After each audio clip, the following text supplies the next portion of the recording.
एक लड़का जो अपनी ही सिस्टर से हो जाता है अट्रैक्ट और उसके बाद आता है कहानी में ट्विस्ट। और आज हम एक्सप्लेन करने वाले हैं ब्यूटीफुल केट।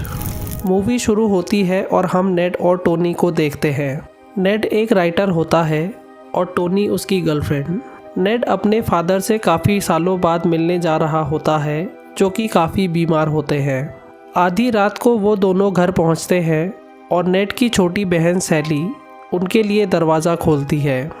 वो नेड को इतने सालों बाद देखकर खुश हो जाती है और उसे गले से लगा लेती है।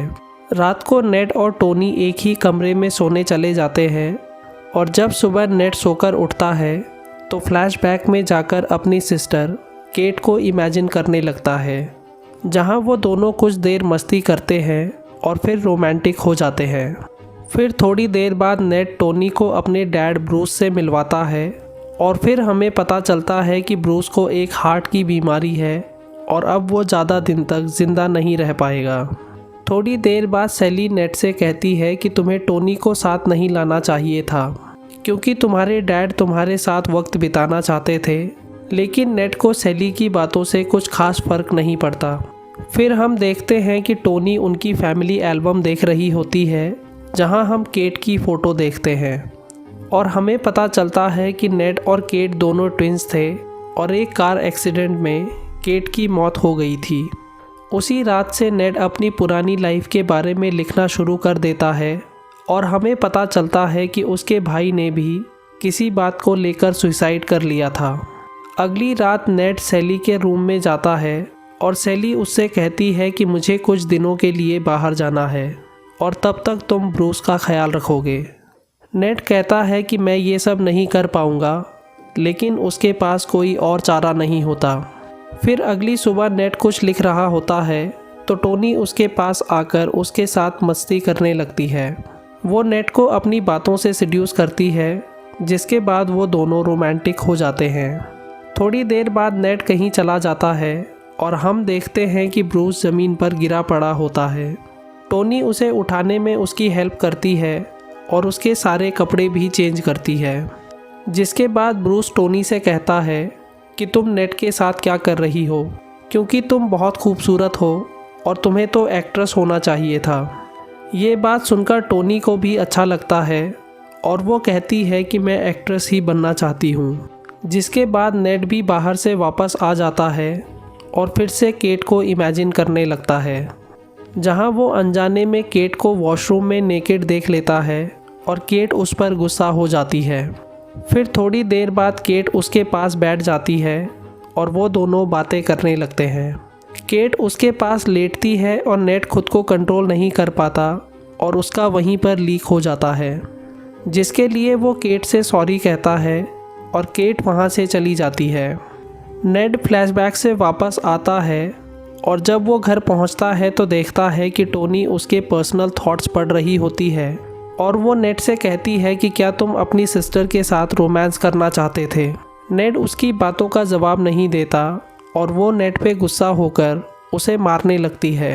नेड भी उस पर हाथ उठा देता है और थोड़ी देर बाद टोनी नेड की गाड़ी लेकर वहाँ से भाग जाती है। कुछ देर बाद नेड फिर से फ्लैशबैक में चला जाता है, जहाँ हम देखते हैं कि नेड रात को एक तालाब में नहा रहा होता है और केट भी उसके पास आ जाती है। केट की बातों से ऐसा लगता है कि जैसे वो भी नेड से अट्रैक्ट होने लगी थी। थोड़ी देर बातें करने के बाद वो नेड के करीब आ जाती है और फिर वो दोनों रोमांस करने लगते हैं। अगली सुबह यंग नेड उसकी फैमिली के साथ ब्रेकफास्ट कर रहा होता है तो नेड ब्रूस से कहता है कि मैं फार्म में बाउंड्री करने के लिए जाऊंगा। तो ये बात सुनकर ब्रूस अपने बड़े बेटे क्लिफ को ताना मारता है कि चलो कोई तो है इस फैमिली में जो हार्ड वर्क करना चाहता है। ब्रूस का ताना सुनकर क्लिफ को बुरा लग जाता है और वो ब्रेकफास्ट छोड़कर बाहर चला जाता है। थोड़ी देर बाद जब नेड सैली के साथ खेल रहा होता है तो केट उससे कहती है कि क्लिफ तुमसे मिलना चाहता है। नेड को लगता है कि केट ने उन दोनों की बात क्लिफ को बता दी है और वो घबरा जाता है। नेड क्लिफ के पास जाता है और क्लिफ के पूछने के बाद उस पर गुस्सा हो जाता है। वो दोनों आपस में लड़ने लगते हैं और केट बहुत ज़्यादा घबरा जाती है। वो ब्रूस को मदद के लिए बुलाती है, लेकिन ब्रूस सिर्फ क्लिफ को ही पनिश करता है।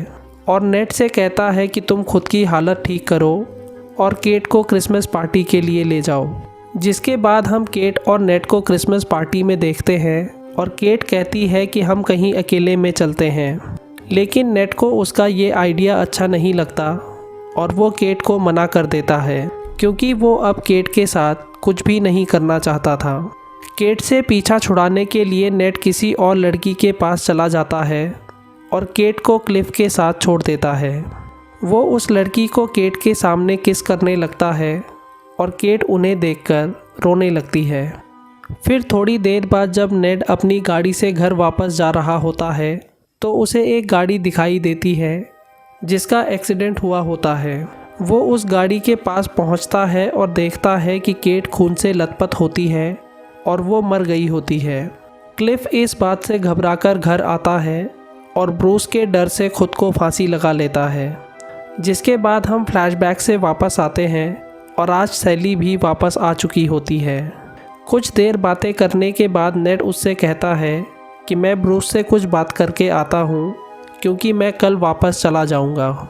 सैली कहती है कि तुम ब्रूस को अपने और केट के बारे में मत बताना, और यहाँ हमें पता चलता है कि सैली को भी नेड और केट के रिलेशन के बारे में पता होता है। सैली कहती है कि मैंने उस रात तुम दोनों को देख लिया था और उस बात के लिए मैं तुम्हें माफ़ कर चुकी हूँ। वो नेड को ये भी बताती है कि क्लिफ और केट के बीच में भी वही रिश्ता था जो तुम्हारे और केट के बीच था। ये बात सुनकर नेड को शौक लगता है और वो सीधे अपने डैड के पास चला जाता है। फिर वो अपने डैड को उस रात की सच्चाई बताता है और कहता है कि मैं उस रात किसी और लड़की के साथ चला गया था और जब क्लिफ और केट वापस आ रहे थे तो उनका एक्सीडेंट हो गया। वो अपने डैड को सॉरी कहता है कि मैं आपको क्लिफ की मौत का जिम्मेदार मानता था और मैं आपसे बहुत नफ़रत करता था। ये बात सुनकर ब्रूस भी रोने लगता है और वो दोनों इमोशनल हो जाते हैं। अगली सुबह जब नेड सोकर उठता है तो उसे पता चलता है कि कल रात को ही ब्रूस की मौत हो गई है। जिसके बाद सैली और नेड ब्रूस का अंतिम संस्कार करते हैं और थोड़ी देर बाद नेड भी वापस शहर चला जाता है। सैली फिर से अकेली हो जाती है और यहीं हमारी मूवी ख़त्म हो जाती है। दोस्तों, आपको ये स्टोरी कैसी लगी हमें कमेंट सेक्शन में ज़रूर बताइए। वीडियो को लाइक और चैनल को सब्सक्राइब ज़रूर कर दीजिएगा। हमारे टेलीग्राम चैनल को भी ज्वाइन कर लीजिएगा जिसका लिंक आपको डिस्क्रिप्शन में मिल जाएगा। Thanks for watching.